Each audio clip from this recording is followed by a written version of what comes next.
이번 시간은 사후 여러분들의 다양한 고민을 들어보고 솔루션을 찾는 코너입니다.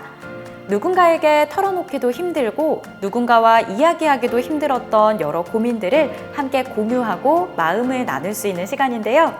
익명으로 사연을 보내주시면 전문가와의 매칭을 통해 마음의 어려움을 함께 상담해 드리겠습니다. 오늘의 고민은 두 가지인데요. 실제로 어떤 상황에서 어떤 경우에 이러한 고민이 생기는지 첫 번째 고민부터 함께 살펴볼까요? 저는 직장 생활을 한 지 벌써 3년 차예요. 군대 말년 병장처럼 회사 생활이 아주 익숙하고 여유로워졌죠. 문서를 어떻게 써야 하는지, 저 사람은 어떤 성향인지, 비품들은 어디 있는지, 근처 식당은 어디가 맛있는지 이제는 모르는 게 없어요. 한마디로 신입 때 패기 열정은 사라진 지 오래고 야근에 주말 출근에 지치기도 하고 반복되는 일상이 지루하기도 해요. 단조롭고 따분하고 심심하기까지 하네요. 내가 매너리즘에 빠진 건가? 이런 게 권태기인가? 권태기가 연인 사이에만 오는 건 아닌가 봐요. 이대로는 안 될 것 같은데 어떻게 극복하면 좋을까요? 누가 좀 도와줘요. 네, 제가 막 도와드리고 싶은 심정입니다. 사연자의 짐작이 맞는 것 같은데요. 권태기를 겪고 계신 것 같아요. 정말 안타깝습니다. 이 문제를 어떻게 해결할 수 있을지 저도 궁금한데요. 오늘은 특별히 상담 심리 분야의 전문가분께 조언을 구했습니다. 서울시 강서구에 있는 아임굿 아동발달센터의 김윤영 원장님께서 이 고민에 대해서 솔루션을 제시해 주실 텐데요. 저도 얼른 들어보고 싶네요. 안녕하세요. 이분은 소위 말하는 매너리즘을 겪고 있네요.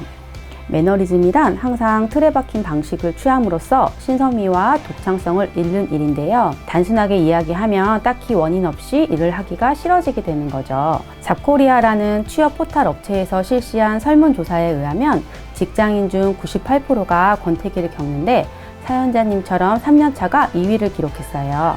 반복되는 업무가 지겹다, 업무량이 지나치게 많다, 업무 의욕이 사라졌다, 연봉이 만족스럽지 않다 등의 이유였죠. 그런데 이러한 원인 없이 그저 권태롭다는 것은 소위 번아웃 증후군을 의심해 볼 수 있어요. 스마트폰이 방전된 것처럼 나의 몸과 마음이 그냥 많이 썼기 때문에 에너지가 고갈된 것이죠. 그런데 번아웃이 되었다는 것은 그만큼 회사 생활을 열심히 일했다는 증거라고도 볼 수 있어요. 번아웃 증후군이 찾아오면 어떤 현상이 발생할까요? 오늘 사연처럼 우선 에너지가 저하되고 그러니 자연스럽게 일의 만족도가 떨어집니다. 또 공감 에너지가 줄어들면서 자주 소통을 하던 사람과의 관계가 멀어질 수 있고요. 심하게는 대인기피증이 올 수 있습니다. 번아웃 증후군이 찾아왔을 때 우선으로 해야 할 일은 내가 이 정도밖에 안 되나 라는 자기 비난에 빠지지 않게 해요. 그리고 대견하다고 스스로 칭찬을 해주는 게 좋아요. 우리의 마음과 뇌도 칭찬과 휴식으로 재충전의 시간을 가져야 해요. 그럼 매너리즘 극복은 어떻게 하는 것이 좋을까요? 먼저 업무 이외의 일에 몰두를 해보는 것이 좋아요. 스스로에게 집중할 시간을 가지는 거죠.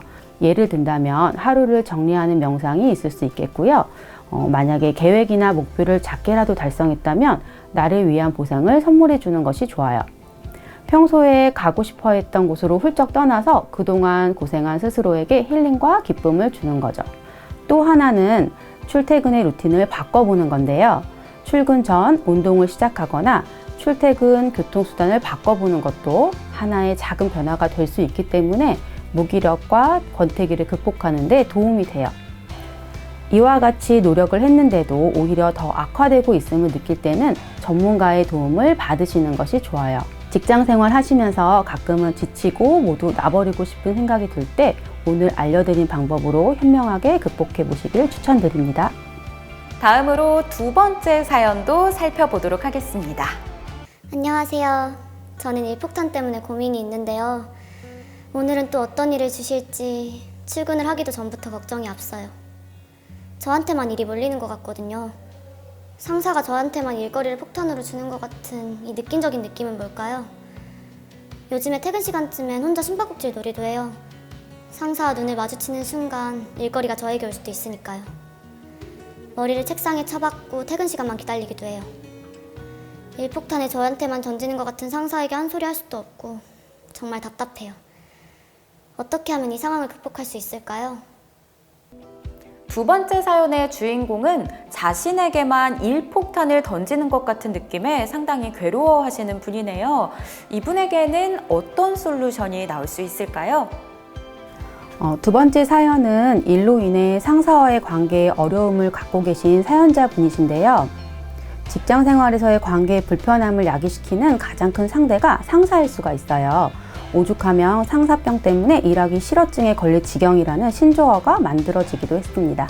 직장인 사이에서 이러한 신조어가 유행할 정도로 직장 상사는 직장 생활에 있어서 결정적인 영향을 미칩니다.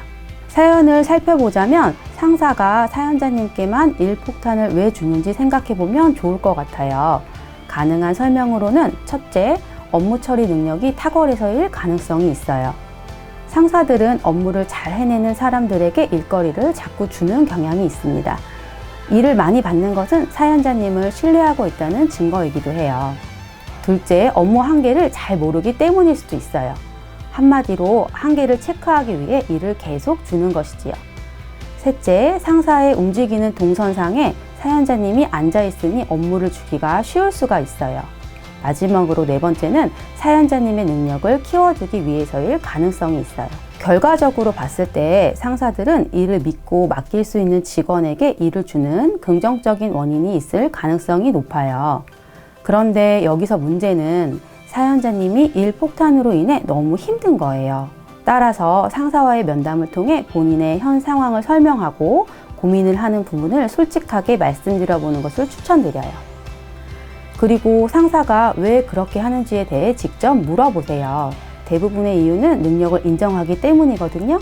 다시 한번 말씀드리지만 상사들은 무능력자들에게 일을 주지 않습니다. 적극적인 커뮤니케이션을 통해 사연자님의 어려움을 해결하시기를 바랄게요. 능력이 훌륭하신 사연자님을 응원합니다. 꼭 상사와의 대화를 시도해 보세요. 네, 여러분에게 위안을 드리는 세대 공감 고민 상담소.